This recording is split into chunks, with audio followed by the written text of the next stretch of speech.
Birthday में लोग अपना केकवा काट के ना ऐसे हवा में उड़िया देते हैं। गरीब के लिए वो केक उसके लिए पहली बार शायद जीवन में खाता है। अगर वो 100 रुपए की जगह पर 500 लेते ना तो हम नहीं पढ़ पाते। इसीलिए हम बैकअप में जेसीबी सीखे थे और एक वो वेल्डिंग सीखे थे। एजुकेशन पर क्या 18% जीएसटी होना चाहिए। अगर जीएसटी 18% से घटकर 12% या 5% हो जाएगा ना तो गांव गांव तक का एजुकेशन सस्ता हो जाएगा।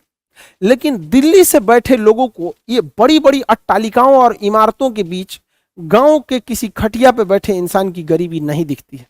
ये बड़े बड़े महल या अट्टालिकाएं जो ऊंची ऊंची इमारतें हैं ये गांव की गरीबी को छुपा देती हैं। इसलिए यहां बैठे लोगों को नहीं समझ में आता है। ये जीएसटी परिषद में कोई गरीब इंसान नहीं है। वित्त मंत्री के पास पूरा पैसा है, राज्य मंत्री के पास, राज्य वित्त मंत्री के पास पूरा आरबीआई सारा अपना हिसाब किताब लाते हैं, राज्यों के वित्त मंत्री के पास अपने गाड़ी बंगला सब चीज रहता है। इन लोगों को नहीं पता है कि एक भैंस पाले इंसान को इस बात का भी टेंशन रहता है कि सुबेरे चोकर जो खिलाए हैं शाम के लिए चोकर नहीं है, तो अगल बगल में से जूठा बटोर ले आता है। किसी के देखते हैं मोहल्ले में लोग, एक आदमी गाय पाला है तो दूसरा आदमी को जूठा उठा दे देता उस भरोसे। तो इस देश की अर्थव्यवस्था दूसरे के छोड़े जूठन पर चल रही है। इस चीज का तकलीफ अफसोस के साथ कहना पड़ता है कि अनुच्छेद 369 में बैठे जीएसटी परिषद में किसी को नहीं है।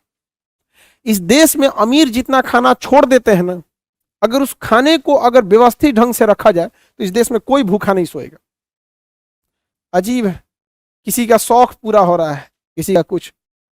बर्थडे में लोग अपना केकवा काट के ना ऐसे हवा में उड़िया देते हैं। गरीब के लिए वो केक उसके लिए पहली बार शायद जीवन में खाता है।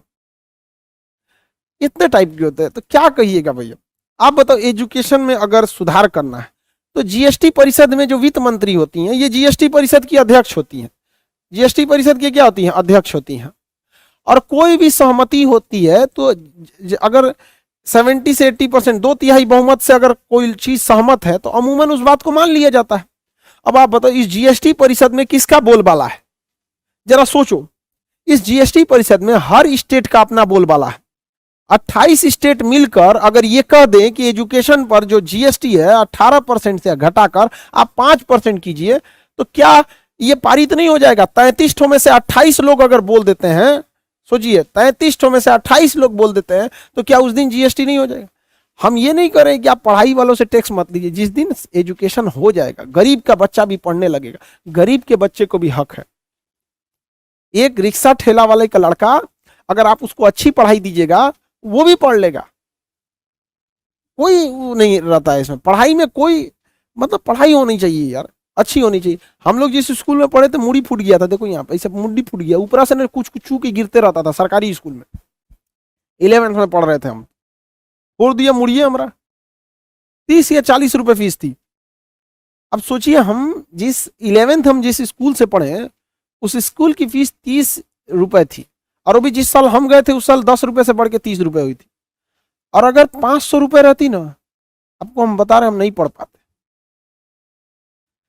500 रुपए अगर रहती तो हम नहीं पढ़ पाते। आज हम कहीं कुछ काम कर रहे हैं, हम वेल्डिंग वैसे भी जानते हैं तो आज वेल्डिंग कर रहे होते या फिर जेसीबी चला रहे होते।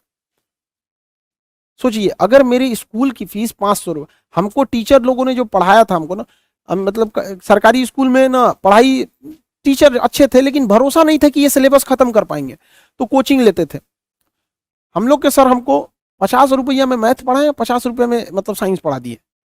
ऐसे टीचर लोग को हम नमन करते हैं हाथ जोड़ के, उनकी बदौलत हम यहाँ पर हैं। अगर वो 100 रुपए की जगह पर 500 लेते ना तो हम नहीं पढ़ पाते।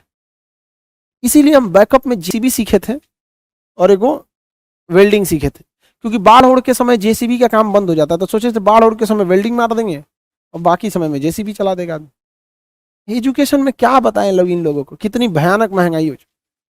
ये होना चाहिए यहाँ पर। तो आप बताइए अगर हर राज्य का मुख्यमंत्री वित्त मंत्री जो है लिखित प्रस्ताव दे दे कि 18% की जगह पर 5% जीएसटी कीजिए, हर गरीब का बच्चा पढ़ेगा। और कोई नहीं जानता है कि गांव पे खटिया पे बैठकर पढ़ाई करने वाला विद्यार्थी जिसका 4 बार कलम चलता है और 5 बार मच्छर मारता है, बेचारा वो गोईठा जला के रखता है, कि वो पढ़ लिख कर कहां तक जाएगा। लेकिन इन लोग को कौन समझाए यहाँ। तो जीएसटी परिषद में सारे फैसले 2/3 बहुमत से ले लिए जाते हैं। 28 राज्यों के मुख्यमंत्री होते हैं। याद रखना कितना सिंपल है। केंद्रीय वित्त मंत्री होती है, उसके सहायक मंत्री होते हैं, 2 गो हो गया, 28 गो राज्य के वित्त मंत्री हो गए, 2 और 8 28 क्या हो गया, कितना हो गया 30। और यूनियन टेरिटरी जहां वित्त मंत्री बैठते हैं वहां पे हो गया। किसी को दिक्कत?